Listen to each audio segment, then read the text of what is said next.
Hello friend, કેમ છો બધા? મજામાં? આજે હું અમદાવાદ જાઉં છું કેમ કે મારો ફિટનેસનો ટાઈમ થઈ ગયો છે. હર 3 મહિને મારે અમદાવાદ જવું પડે છે, એટલા માટે હું ફિટનેસ લેવા જાઉં છું. અને હું બસ ડેપોએ પહોંચી ગઈ છું અને મારી બસ પણ આવી ગઈ છે.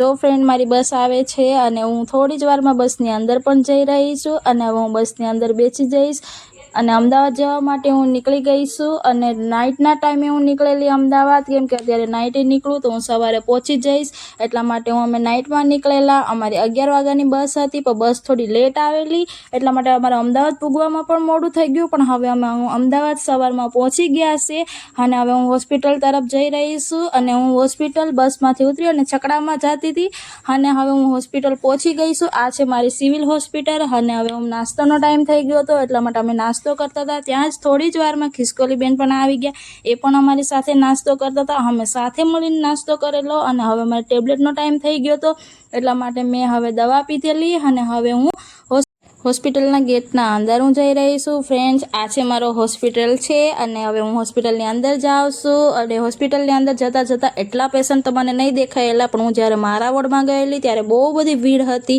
અને મારે લાઇનમાં બેસવું પડ્યું હતું, કેમ કે મારે થોડું મોડું થઈ ગયું હતું, એટલા માટે હું લાઇનમાં બેસેલી. અને હવે થોડી જ વારમાં મારો વારો બી આવી ગયો અને મારા બ્લડ ટેસ્ટ થવાનો હતો, એટલા માટે મારો બ્લડ લીધેલું. અને જે મારું બ્લડ લેતા હતા એમને ધીરે ધીરે મને સોઈ લગાવી અને હવે મારા બ્લડ સેમ્પલ લે છે. અને મારા બ્લડ સેમ્પલ લઈ લીધા પછી મને બીજો રિપોર્ટ માટે મોકલેલી અને હું ECG કરવા ગયેલી. ECG કરીને હું બહાર આવેલી. હવે મારો એક્સરે હતો તો એક્સરે પણ થઈ ગયો અને એક્સરે કરીને હું બહાર આવેલી.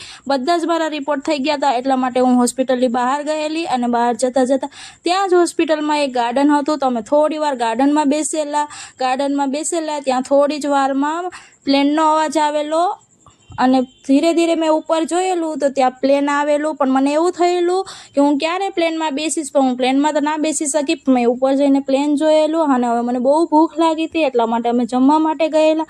મેં મેનુ જોઈને મસાલા ઢોસા ઓર્ડર કરેલા અને મેં મસાલા ઢોસા એક પૂરો હું ખાઈ ગઈ હતી, કેમ કે મને બહુ ભૂખ લાગી હતી. હવે હું જમીને પછી અમારી 2 વાગ્યાની બસ હતી, એટલા માટે હવે નીકળી ગયા હતા. અને હવે થોડી જ વારમાં અમે ગીતા મંદિર પર પહોંચી જશું, કેમ કે અમે ગીતા મંદિરથી અમારે બેસવાનું હતું. તો હવે ગીતા મંદિર અમે પહોંચી ગયા, પણ રસ્તામાં આવતા બહુ બધો તડકો હતો, તો પછી મેં આઈસ્ક્રીમ ખાધેલી. અને આઈસ્ક્રીમ ખાતા થોડી જ વારમાં મારી બસ પણ આવી ગઈ અને હું બસની અંદર પણ બેસી ગઈ છું. અને બસમાં બેસી અને થોડી ગરમી થતી હતી, કેમ કે બસ હજુ બસ સ્ટેન્ડમાં જ હતી. અને હવે અમે અમદાવાદથી નીકળી ગયા અને ફ્રેન્ડ, અમે ગાંધીધામ પહોંચી ગયા છે. ગાંધીધામ અમે રાતના 10 વાગે પહોંચેલા. બસ થોડી